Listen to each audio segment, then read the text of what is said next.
Halo Gesuter.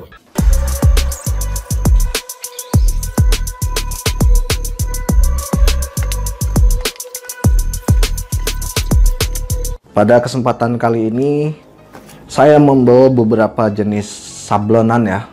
Tujuan saya membawa jenis-jenis sablonan ini untuk menerangkan satu persatu jenis sablonnya ini apa dan diperuntukkan untuk kaos warna apa aja gitu. Nah, di sini saya udah membawa beberapa contoh. Yang satunya ini sablon pigmen, yang ini sablon rubber, yang ini discharge dan karena ini saya cabut warnanya pakai pemutih, bukan pakai discharge. Cuman ini mewakili sablon discharge lah. Terus yang ini sablon plastisol. Saya akan mencoba menerangkan yang ini, yang pigmen ya. Nah, sablon pigmen ini sifat dasarnya itu meresap di kain. Karena pigmen warna itu sebetulnya kan biang warna yang tidak memiliki penghantar kayak rubber gitu ya. Kalau rubber kan butuh pasta rubbernya. Nah, kalau pigmen ini sebetulnya tidak butuh penghantar. Jadi dia itu pigmen yang sudah diolah, jadi kayak semacam ada campuran kimia untuk mengikat warnanya itu. Nah, sifat dasarnya itu meresap di kain. Jadi sehingga si catnya itu kayak ngikutin ini sungai kainnya, kayak ngikutin apa ya, serat-serat kainnya itu.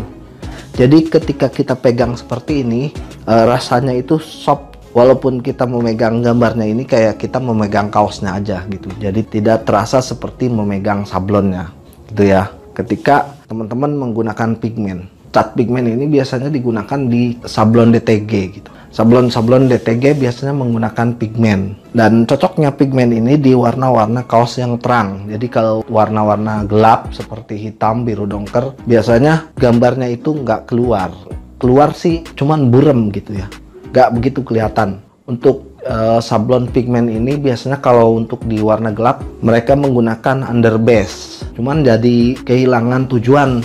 Kan tujuan dari cat pigmen ini untuk menghaluskan si catnya supaya tidak terasa di kaos. Nah, ketika dikasih underbase, ya tujuan dari cat pigmen itu sendiri hilang gitu ya. Jadi memang sebaiknya ya sablon pigmen ini ya diaplikasikan di kaos-kaos warna terang. Nah, untuk sablon manual, apakah bisa cat pigmen? Sebetulnya di sablon manual untuk langsung pigmennya aja disablonkan itu nggak bisa. Karena apa? Karena kita pakai saringan ya, pakai cetakan yang namanya screen sablon. Nah, ketika langsung di pigmennya langsung disablonkan, selain dia itu bisa luntur untuk di kaos, terus sablon juga bisa bleber kalau di sablon manual. Makanya di sablon manual itu dibutuhkan yang namanya penghantar yang mendekati cat pigmen itu sendiri. Biasanya menggunakan cat extender. Nah, ini karena sablon manual jadi saya menggunakan cat extender. Extender itu punya sifat yang hampir sama dengan cat pigmen, hanya saja masih terasa ketika teman-teman baru banget nyablon ya, masih agak sedikit kaku di kaosnya. Biasanya agar hasil extender itu lebih maksimal, setelah disablon itu butuh dicuci. Baru setelah dicuci itu akan terasa hand feel-nya itu bener-bener soft gitu, bener-bener hampir mirip kayak sablon pigmen ya. Nah, di atas extender biasanya untuk ngakalin sablon-sablon yang soft seperti itu, selain extender kita gunain yang namanya SW ya. Jadi SW juga bisa digunakan sebagai penghantar pigmen agar sablonan itu lebih soft gitu. Di extender kekurangannya kalau misalnya makin lama ini warnanya itu akan semakin pudar gitu. Kalau di extender ya, kayak mengalami abrasi warna kalau udah setahun gitu, udah setahun lebih lah, apalagi kita sering make gitu. Nah, kalau SW itu agak sedikit lebih tahan lama warnanya, dan cocoknya itu emang cat-cat yang jenis seperti ini, cat-cat yang jenis pigmen ini di kaos-kaos warna terang. SW juga sebetulnya bisa diaplikasikan di warna hitam, cuman kalau di warna hitam kayak warnanya itu lebih tenggelam gitu. Jadi butuh di sablon beberapa kali, bisa sampai 5 atau 6 kali buat mendapatkan warna yang kita inginkan. Hanya saja kan jadi berubah gitu fungsinya. Tetap akhirnya jadi kayak rubber. Nah, itu kekurangannya. Jadi kalau misalnya kita nyablon sampai 6 kali atau 7 kali gitu, buat apa pakai SW? Nggak ada fungsinya akhirnya si SW-nya itu. Kecuali kalau kita cabut warna dulu. Nah, untuk warna gelap, biar hasilnya sama kayak cat pigmen, teman-teman harus menggunakan cat discharge. Nah, discharge itu sablon yang mencabut warna gitu. Jadi warna kaos yang aslinya itu dicabut. Jadi hasil sablonannya itu hampir mirip kayak pigmen. Karena warnanya yang dicabut, walaupun ada gambarnya, hasilnya juga sama-sama lembut kayak pigmen. Cuman kalau pakai discharge itu, cat yang udah dicampur dengan ordoles itu kayak semacam zat aktivatornya gitu. Untuk mengangkat warna kaosnya itu, ketika si aktivator itu sudah dicampurkan dengan discharge warna putih atau SW lah, cat itu harus digunakan tidak boleh lebih dari 2 jam. Jadi dia si catnya itu kayak semacam akan basi gitu. Jadi ketika teman-teman setelah mencampurkan ordoles dengan discharge putih misalnya atau dengan SW gitu, ketika setelah 3 jam ketika disablonkan, warnanya tetap tidak bisa tercabut karena si aktivatornya itu sudah tidak aktif lagi gitu. Dan biasanya untuk discharge ini membutuhkan kaos yang reaktif gitu ya, yang reaktif. Jadi kalau kaos-kaos yang sulfur biasanya hasilnya itu nggak maksimal kayak kaos yang reaktif gitu. Jadi warnanya tetap kurang bagus hasil sablonannya itu kalau misalnya tidak menggunakan kaos yang reaktif. Kalau di daerah teman-teman nggak ada kaos 30S yang reaktif, teman-teman bisa pesen di Bandung. Biasanya di Bandung itu banyak ya untuk kaos-kaos yang reaktif. Nah, kira-kira hasil sablonannya itu seperti ini. Kalau yang discharge ya, pori-pori kainnya itu tetap kelihatan karena emang benar-benar si sablonannya itu tidak terasa. Ini hasil sablonnya bukan pakai discharge. Kalau yang ini saya pakainya pakai sablon pemutih. Ini cuman mewakili aja. Teman-teman kalau menginginkan sablon yang hasilnya sama kayak sablon pigmen ya menggunakan discharge. Kalau untuk di water base yang memiliki hasil yang sama, untuk di warna gelap seperti ini memiliki hasil yang sama, ada juga yang disebut plus charge. Nah, kalau plus charge itu catnya memiliki ketahanan yang lebih lama lagi dari discharge ya. Nah, kalau plus charge itu menggunakan plastisol yang dicampur dengan aktivator ya. Kira-kira penjelasannya seperti itu untuk sablon discharge dan pigmen. Nah, sablon discharge itu diaplikasikan buat warna-warna kaos gelap ya. Jadi kalau pigmen itu untuk warna-warna kaos terang, kalau discharge itu untuk warna-warna kaos gelap. Nah, ini yang bisa diaplikasikan di semua warna kaos. Mau terang, mau gelap, mau abu-abu, bisa. Ini namanya sablon rubber.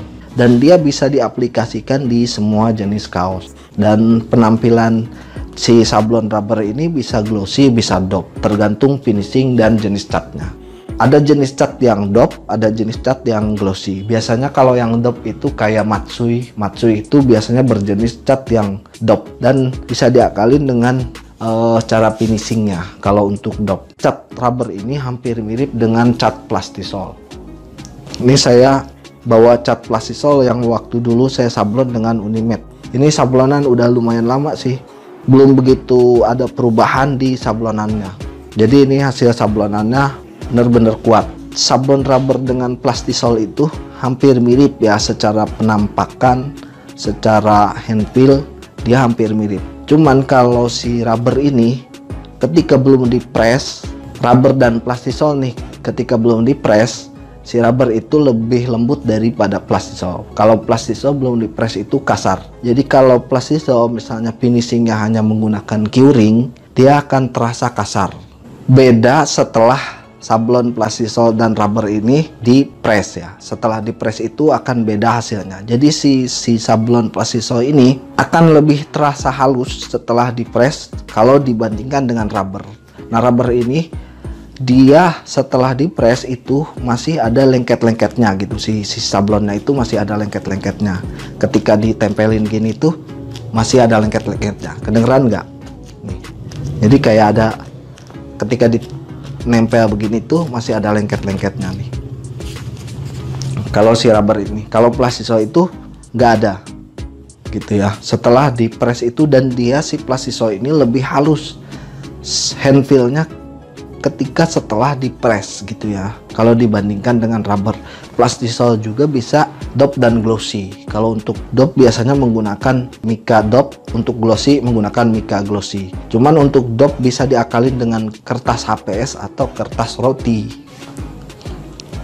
Kira-kira itu dia penjelasan singkat jenis-jenis sablon dan diaplikasikan di kaos warna apa aja gitu ya. Nah, sementara untuk Plasiso ini bisa di sablon-sablon yang sparasi karena dia itu bisa melewati jenis screen yang memiliki kerapatan yang sangat rapat seperti di atas 90T ya, bisa 120, 160 bisa dilewati dengan cat Plasiso ini. Kenapa dia itu ketika diaplikasikan untuk sablon-sablon yang sparasi kayak foto, pemandangan itu lebih bagus hasilnya, lebih tajam hasilnya karena dia bisa melewati jenis screen yang memiliki kerapatan tinggi gitu ya. Nah, sementara rubber ini biasanya nggak bisa melewati kerapatan yang tinggi, jadi dia paling maksimal di kerapatan 77. Kalau untuk rubber ini paling maksimal 77 juga udah susah. Paling bagus untuk dua jenis cat ini ya untuk sablon-sablon vektor sebetulnya ya. Jadi karena dia memiliki gambar lebih tegas ya, warna lebih tegas, jadi bagusnya untuk sablon-sablonan vektor. Vektor itu ya seperti ini, sablon-sablon tegas. Kayak gini vektor. Kalau yang sparasi kan kayak foto, gambar, pemandangan gitu. Dan kedua jenis cat ini bisa diaplikasikan di semua kaos. Oke, kira-kira itu penjelasan singkat ya tentang jenis-jenis sablon dan bisa diaplikasikan di kaos warna apa aja gitu. Setelah teman-teman mendapatkan pengetahuan ini, jangan sampai memesan sablon pigmen tapi di warna hitam gitu. Karena sablon pigmen itu ya nggak cocok untuk di warna hitam, kecuali kita kasih underbase. Cuman fungsi dari pigmen itu sendiri hilang gitu.